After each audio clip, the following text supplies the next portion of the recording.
Good evening from the heart of Dallas, Texas, and welcome to Himalaya Talk Show. I'm your host, ISHA SHARMA, and this show today has been made possible by himalayakhabar.com, supported by JICA Technologies and President Travel USA.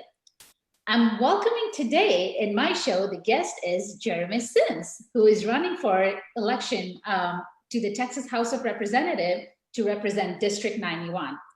He's on the ballot in the general election on November 3rd, 2020. So for our viewers and listeners across the world, and primarily from Dallas, Texas House District 91 covers Haltom City, Richland Hills, North Richland Hills, Watauga, and a portion of Fort Worth, which has a growing population of Nepalese community. And one of the biggest reasons why we want to hear from Jeromey today is because the cities in District 91 has not only the growing Nepalese American population, but also businesses. There are Nepalese restaurants, beauty salons, convenience stores, which continue to grow. So we definitely wanted to hear from someone who represents us and the issues that's important to him. So let's get started. Jeromey, thank you for taking the time to be here with us today, and welcome to the show. Hello, thank you so much for having me. Honored to be here. And you're right, there's a growing community, a Nepalese community in my district. I've met them when I knocked on their doors last cycle and talked to them, and was honored to meet with them. And there's a restaurant right down the street from me on Roof Snow. So yes, you're right. And I'm excited to reach out to this community that doesn't normally interact with me. So, Jeromey, I was reading about you, obviously, when we decided to have you on our show, and you had a very humble beginnings, right? Working from bottoms up, now managing your own business. You run a successful business, and you're running to represent the House District in 91, House District 91 in Austin. So, why did you want to get into politics? Like, from having a successful business, hey, I'm good, right? To, okay, let me get into politics. Right. That's a great question. And that really is the number one thing that most people will ask you when you go tell them that you're running for office is, why are you running? Yes, I am a small business owner. Me and some other guys did start our own business, and yes, we're successful because we're still in business. And we expanded kind of right at the worst time back in the 2008 when the housing crisis hit and everything. So I feel very fortunate that we made it through that time, and we're continuing on. But that's really not, yes, I am a small business owner, but that really isn't like who I am as a person, right? It's just one of those things. But as far as why I'm running for office, I grew up as a preacher's kid in a very conservative household, and my family's from East Texas. And so if you know anything about Texas, that's like a very conservative area. So growing up in that environment, it was somewhat insulating, it's like a one way to look at the world. But as I grew older and saw other perspectives and things like that, I realized that the values that I had been taught growing up were I boiled it down to, it's treat others the way you want to be treated, and to look out for those, especially those that have less than you, and try to help other people when you can, right? So taking that into looking at government, it just made me feel like, as I started paying attention to what was going on and I was growing older, I just saw that there's this disconnect between the way that I was brought up, right, in a Republican household, to have these, quote, conservative values, right? And many times in Texas, that equates to evangelical values, right? But when I see the disconnect between those values at home and then the values that are represented from the government and how those are applied to people, it really just didn't make sense to me, because we are teaching one thing and then doing another thing. That didn't seem right to me.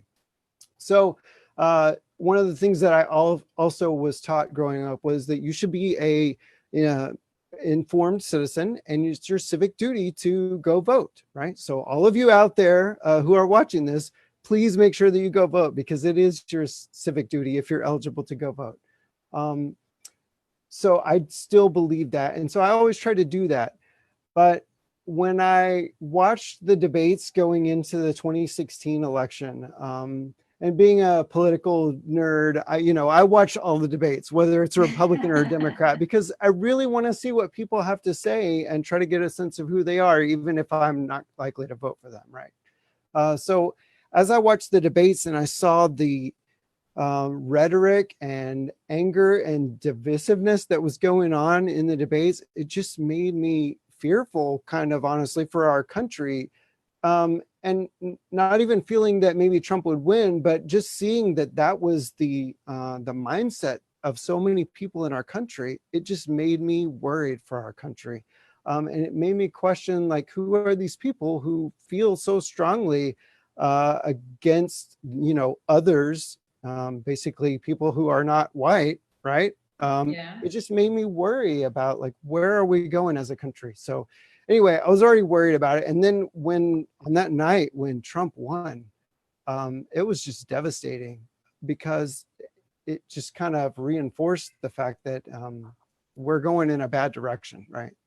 So that was, I know this is a really long answer, so I'm sorry, but it's an important question. I'm enjoying hearing about you. It's absolutely, yeah. So that was November 2016, right? And then on December 10th, basically 1 month later, we lost our oldest son in a motorcycle accident.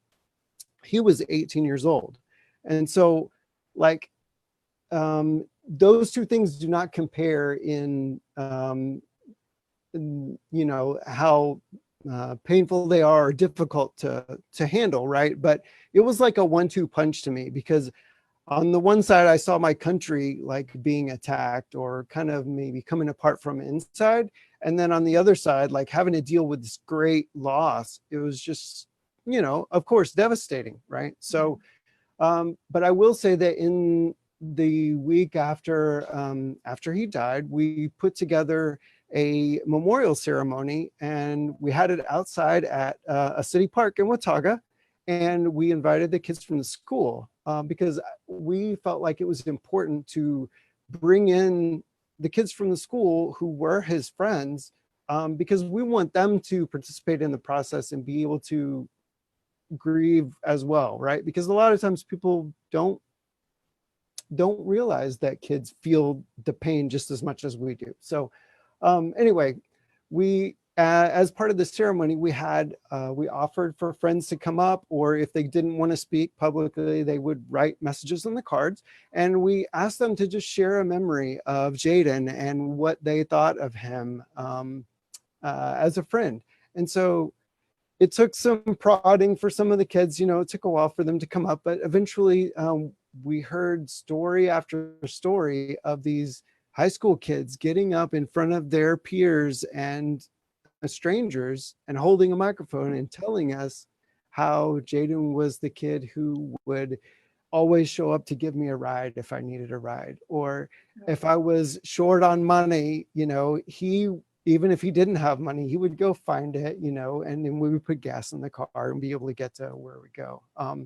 One of his friends had signed up to have a cow in the livestock program for the high school, and didn't have a regular reliable ride. So like he turned into her ride to go feed her animal for her high school project. So like it was just story after story of examples of him, even though he was a typical 18-year-old teenager who didn't talk to his parents and let us know, like, what he really was thinking, what was going on in his head. And he put on the tough guy facade, right? Because he wanted to be cool.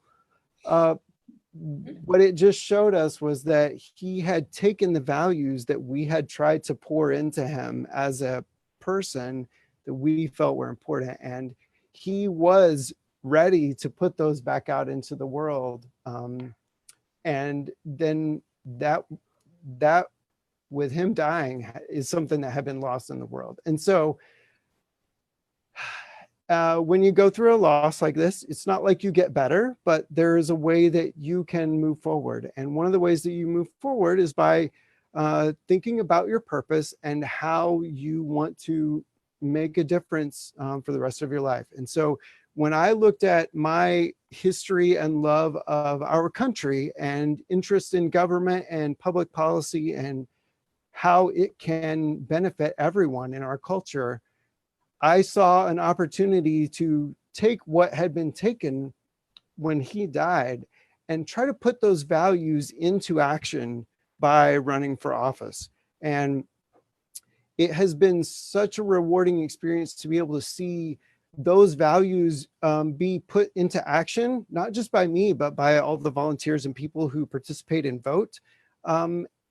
Even if whether we win or lose, the fact that we are engaging people and getting them to participate in the process and work toward positive outcomes is really what initially got me into this and what really keeps me going and fired up every time that I talk with a voter.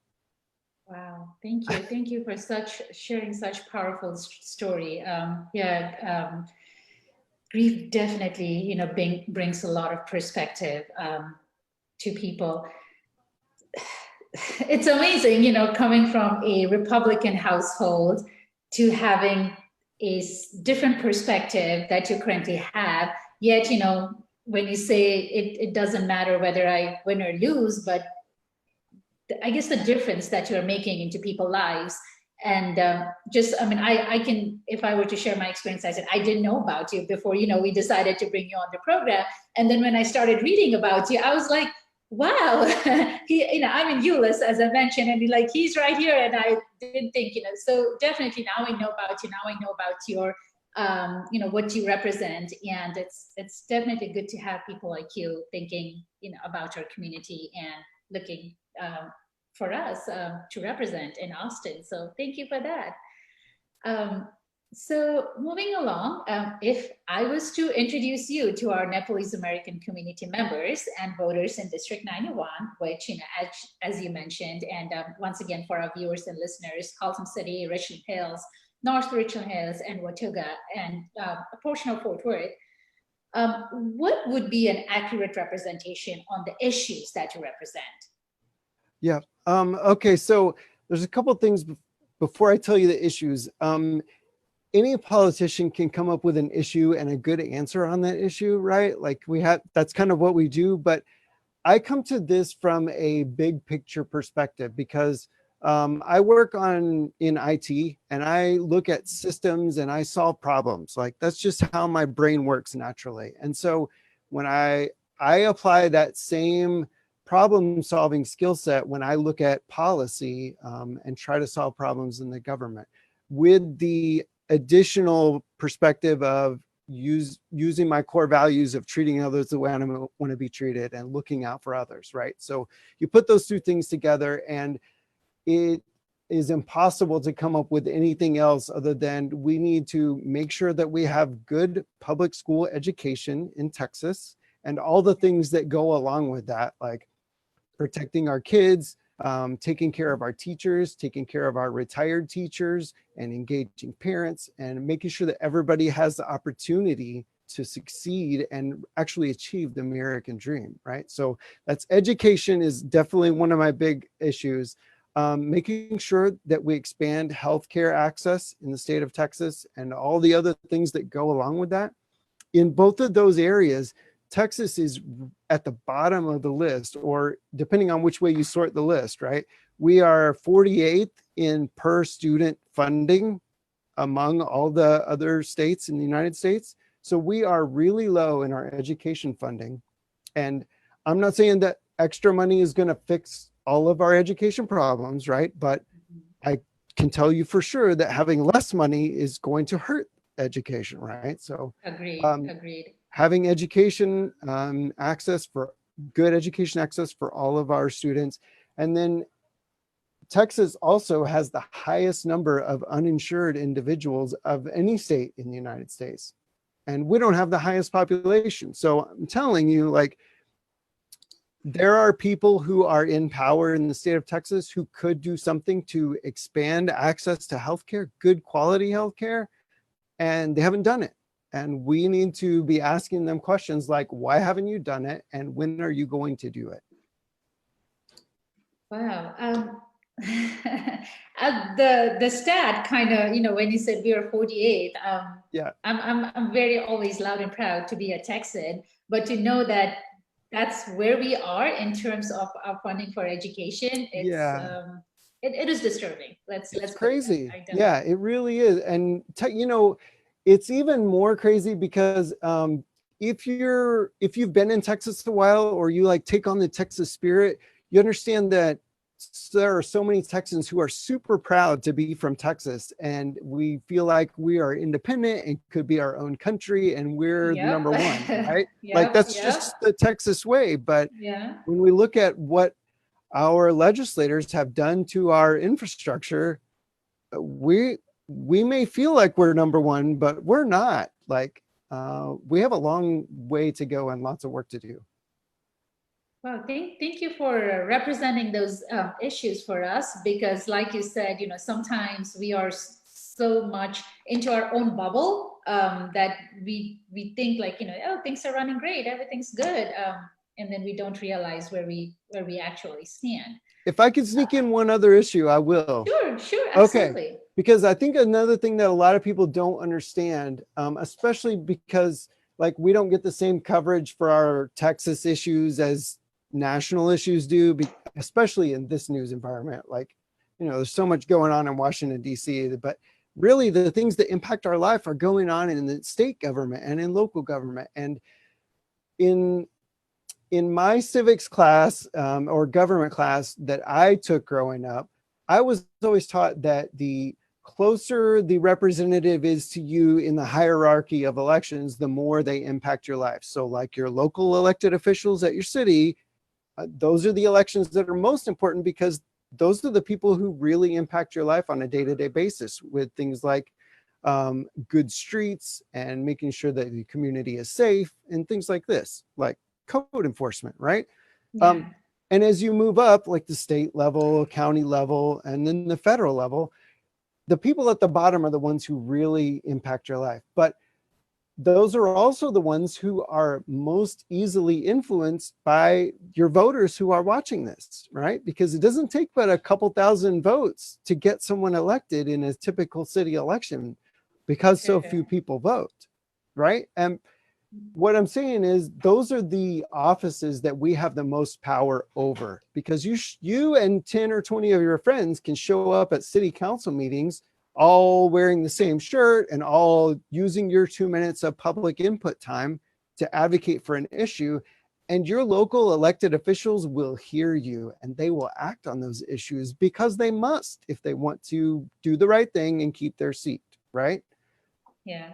The time after time over the last decade, the Texas legislature has been passing laws at the state level that override what local elected officials have the ability to do. And there are many examples of this going on. And if you go ask any of your local elected officials, they will tell you, not even in secret or private, they will tell you publicly, the state has been attacking our ability to govern our cities. It is a repeated effort, and it is going to continue unless we replace the people in the state government, because many of us feel like local control is the best control, because like I said, you have the ability to impact that. So yeah, and I mean those legislations, those are the ones that affect us the most, right? Like in the local yes, level. So right. Yep. yeah, wow, thanks for that. So let's move on a little bit. You represent good issues. You represent a area where we have a high Nepalese American population.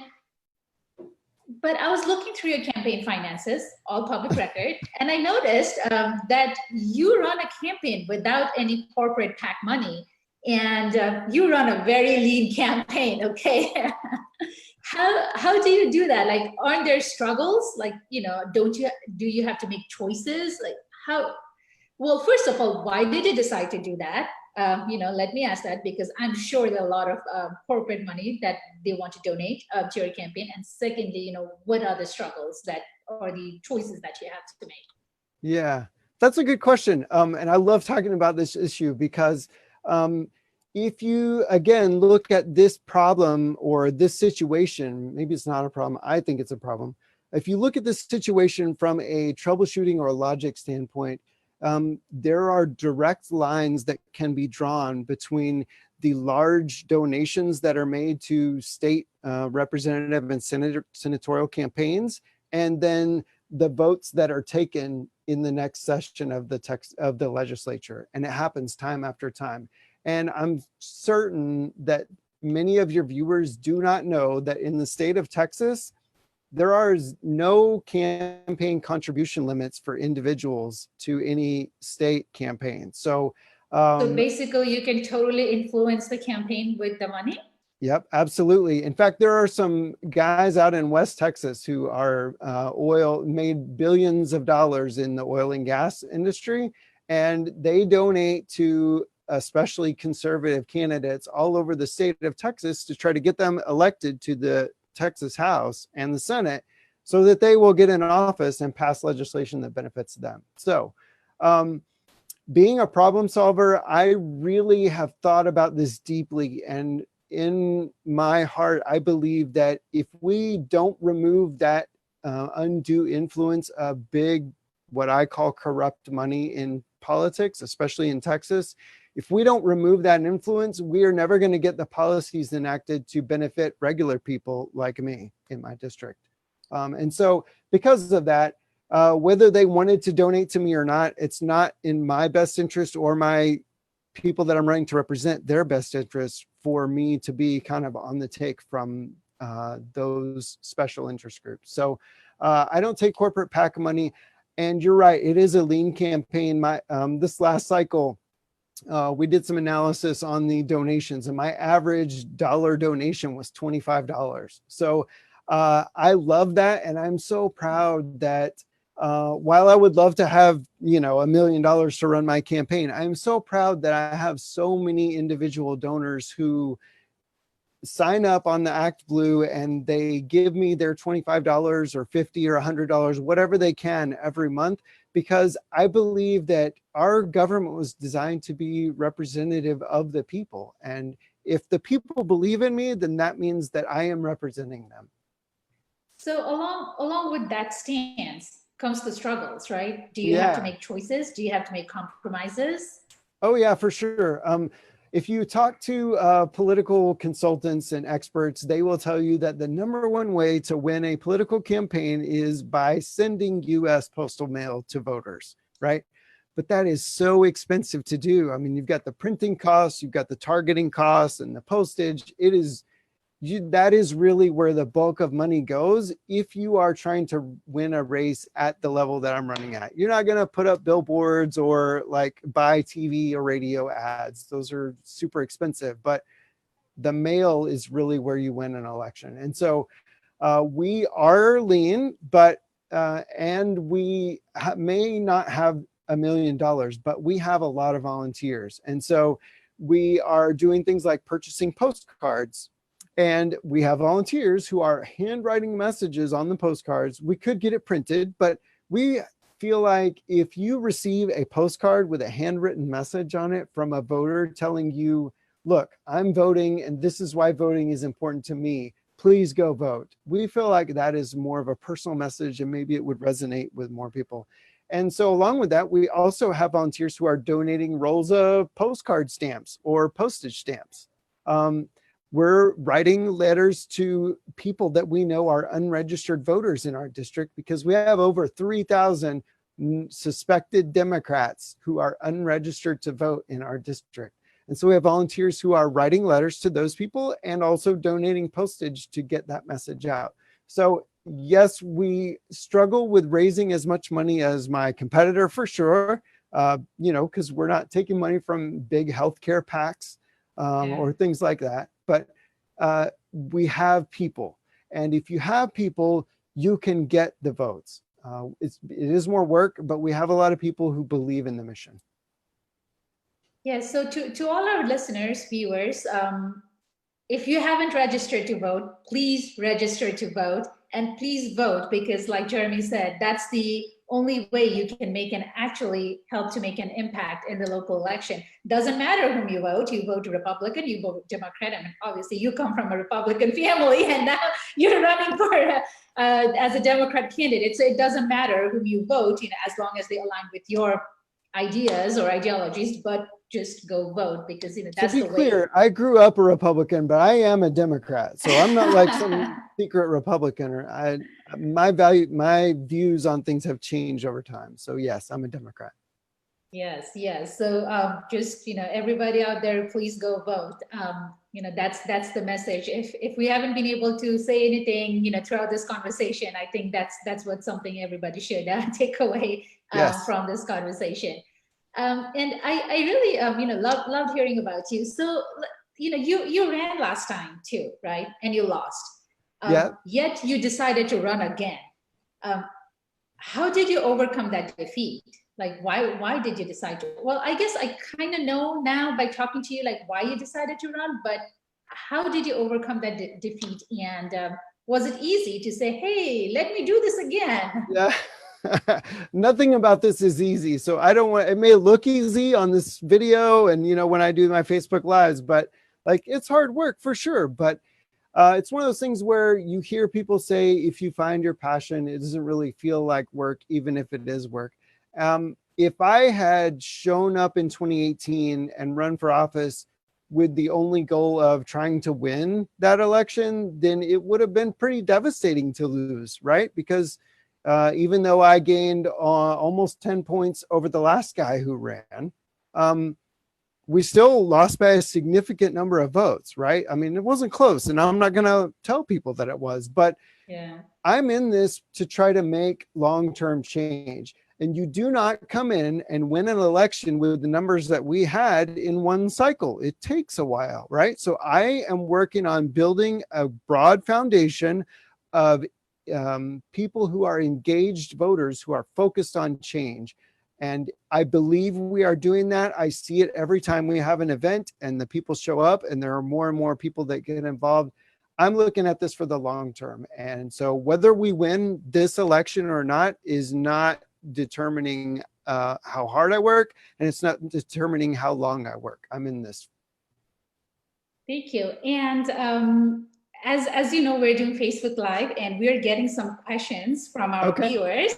As I was reading about you, one of the things that really struck me was, nobody wants to hear about your opinions till you run for politics, right? Then everybody wants to know what you think about everything. So we got a question from one of our viewers, and he's asking, what is your thoughts or opinions on affordable housing and minority community?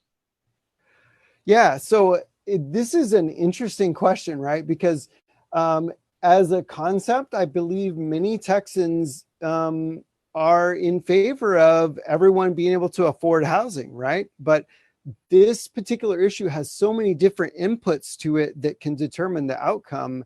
And then as soon as you announce an affordable housing project, you immediately get all the people who live in that area saying, oh, no, we want affordable housing, but not in my backyard, right? That's the whole NIMBY, not in my backyard idea, right? So we want to solve our problems, just don't do it here, right?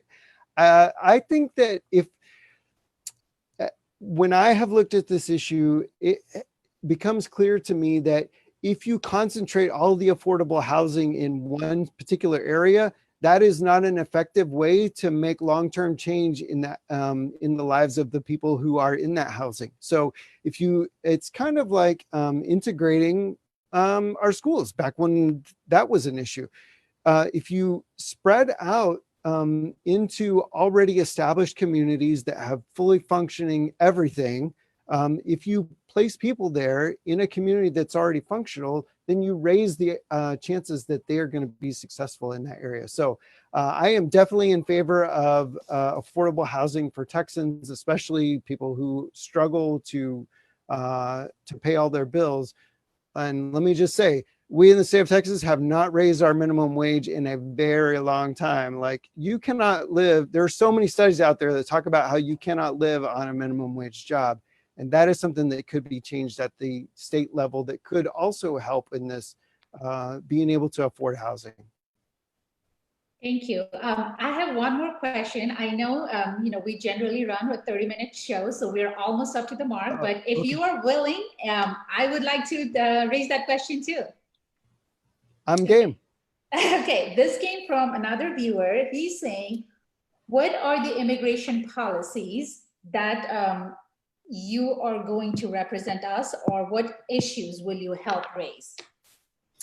So immigration is really a federal issue, and there's not really a whole lot that we can do at the state level to work on that issue, except I will point out that our governor sent some of our Texas Guard troops down to the border to, quote, assist with the border, whatever's going on down the border. But when they got down there, there were reports coming back that there really wasn't anything for them to do. And it kind of seemed like it was more posturing, right? So those are things that definitely we don't need to be getting our hands in.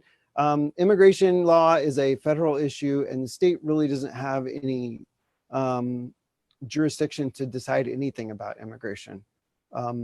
I think that we need to focus on making sure that every Texan has an opportunity to achieve the American dream, especially those who have traditionally struggled. Those are people of color or people who don't speak the language, people who struggle to pay all their bills, and the people who do the hardest work for the least amount of returns in our society. We need to look out for those people. Well, thank you. Thank you so much for your thoughts and your views on it. And I truly, truly thank you humbly for being here with us today. It's a pleasure knowing you. Thank you for your time. And ladies and gentlemen, to all my viewers, today we had Jeromey Sims, who is representing House District 91, North Richland Hills. Everybody out there, Haltom City, Richland Hills, parts of Fort Worth, and Watauga, please go vote. And we'll continue to bring you your candidates and understand and know their views in future. Thank you so much.